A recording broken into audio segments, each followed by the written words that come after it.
Hi, I'm Jamie Adam, and today we're spending 5 minutes with John Sutton, Executive Director of Big Brothers Big Sisters of Windsor-Essex. So, Big Brothers Big Sisters just celebrated 100 years. How did Big Brothers and Big Sisters start? Well, in Canada, it started in Toronto. So there was a local need for young men who came from father-absent homes. They relied on the model that was already existing in the United States and worked with that organization to kind of foster our first Big Brothers Big Sisters affiliate there. And they're actually going to be hosting the flagship Centennial event on June 21st this year called the Big Night Out. And so it's going to be part of our national convention, and all agencies from across the country will gather there in celebration. So you just celebrated a century. How are you going to celebrate? Well, that's one of the ways we're going to do it. Locally, we have a number of events planned. We kicked off the year with, we had a $20,000 grant over 2 years, naming rights to our group activity room. Two local Windsor brothers, Dave and Sandy Wilson, donated those funds.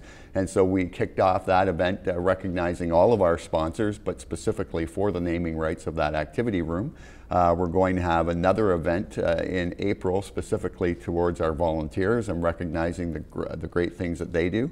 And also at each one of our signature fundraisers, our Bowl for Kids' Sake event and our Battle of the Hors d'oeuvres, we'll have different snippets involved that will celebrate kind of Big Brothers Big Sisters through the decades. Locally, we've been here since 1966, so we're almost ready to celebrate our own 50th anniversary shortly. And how are you going to celebrate your 50th?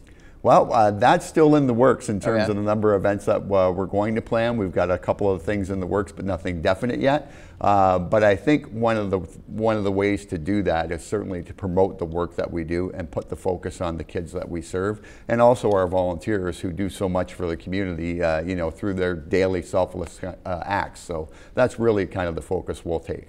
And recently you've done a 5-year-long study of 1,000 kids. Mm-hmm. What were the findings of the results? Well, we're just beginning to release them. So we've just kind of, as local agencies, been given little snippets. So what we've looked at are things like school success, avoiding of negative coping behaviors, development of positive skill sets, like a greater sense of right and wrong. And what we find is that all the kids in our mentoring programs do better on each outcome measure than a control group of children who aren't mentored, and that those benefits actually increase with the amount of time they are mentored.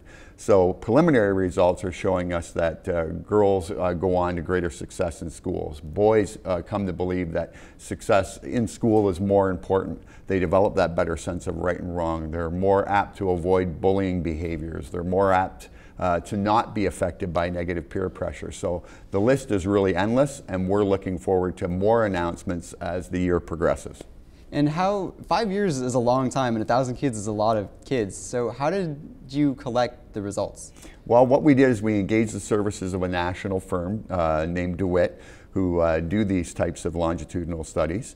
And then each agency who participated in the study recruited a specific number of children. So locally, we had 30 children involved, and our caseworkers kept in touch with them over the years, so they were kind of the local conduit to ensure that, you know, the measurements were taken and, you know, the different tests that are necessary were done.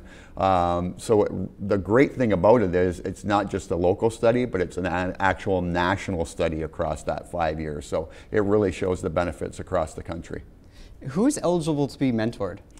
Any child between the ages of 6 and 18. The only slight differences are, and this would depend on program. So I think when people think of Big Brothers Big Sisters, they think of our traditional one-to-one match program. So boys in that program come from father-absent homes, where girls in that program can come from a variety of home environments. So it could be, you know, mom has a disability, or perhaps she works straight afternoons, or perhaps they're the only daughter in a sea of boys and they could use that extra, you know, mentoring. We also have in-school mentoring, same age range, where the mentor sees the child in the school 1 hour per week. And then we have group mentoring programs that focus on healthy choices and healthy eating. So there's a wide variety of services we offer, but that's basically the age range we serve. I'm Jamie Adam, and we've just spent 5 minutes with John Sutton, Executive Director of Big Brothers Big Sisters of Windsor-Essex.